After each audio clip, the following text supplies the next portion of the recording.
Assalamualaikum warahmatullahi wabarakatuh. Di sini saya akan memberi materi tentang kecerdasan majemuk.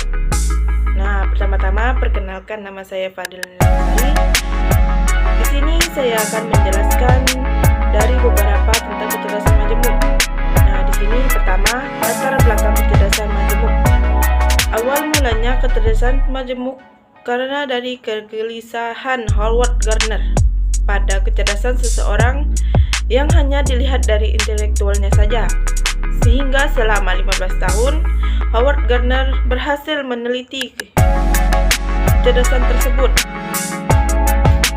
Kecerdasan tersebut berhasil mengungkapkan kesalahan terbesar bahwa kecerdasan tidak hanya dibatasi dari IQ saja. Nah, terus yang kedua, di sini saya akan menjelaskan tentang pengertian kecerdasan majemuk. Di mana teori kecerdasan majemuk ditemukan dan dikembangkan oleh Howard Gardner, seorang psikolog perkembangan dan profesi pendidikan.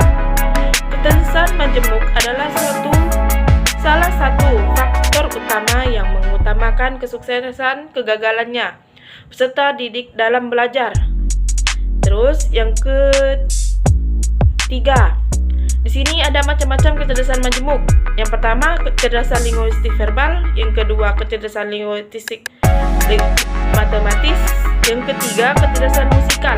Yang keempat, kecerdasan kinestetik. Yang kelima, kecerdasan interpersonal. Yang keenam, kecerdasan intrapersonal. Yang ketujuh, kecerdasan naturalis. Yang kedelapan, kecerdasan visual spasial. Yang kesembilan, kecerdasan spiritual ekstasi. Baik, di sini kita akan memasuki tentang pengertian dari kecerdasan naturalis.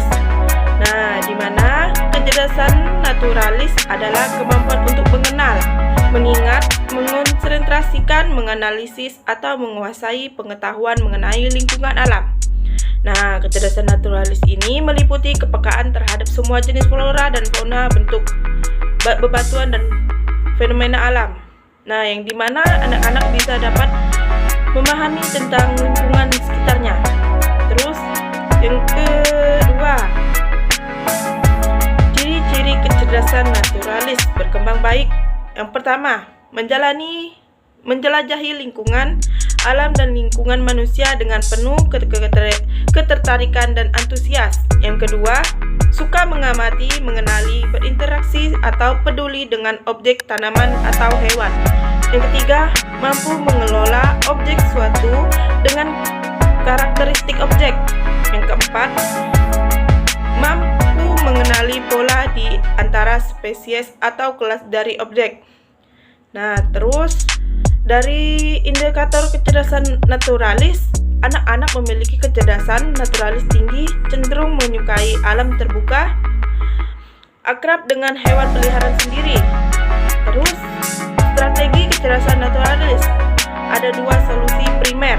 Yang pertama, perlu meningkatkan kesempatan bagi siswa untuk belajar lingkungan alam. Yang kedua, perlu menghadirkan alam dan dunianya ke lingkungan kelas atau sekolah. Terus munculnya kecerdasan naturalis. Ciri-ciri anak yang memiliki kecerdasan naturalis dapat dilihat dari ia memiliki hewan peliharaan, kesukaan ia mengamati burung dan tumbuhan. Terus yang terakhir di sini saya akan menjelaskan karakteristik kecerdasan naturalis, yang dimana ada beberapa. Yang pertama, mereka merasa nyaman jika berada di dalam alam terbuka. Terus yang kemudian peduli dengan alam sekitar, dan seterusnya mereka memiliki hubungan batin yang kuat dengan alam. Terus mereka suka mengamati flora dan fauna. Baik, sekian dan terima kasih penjelasan dari saya akhiri. Wassalamualaikum warahmatullahi wabarakatuh.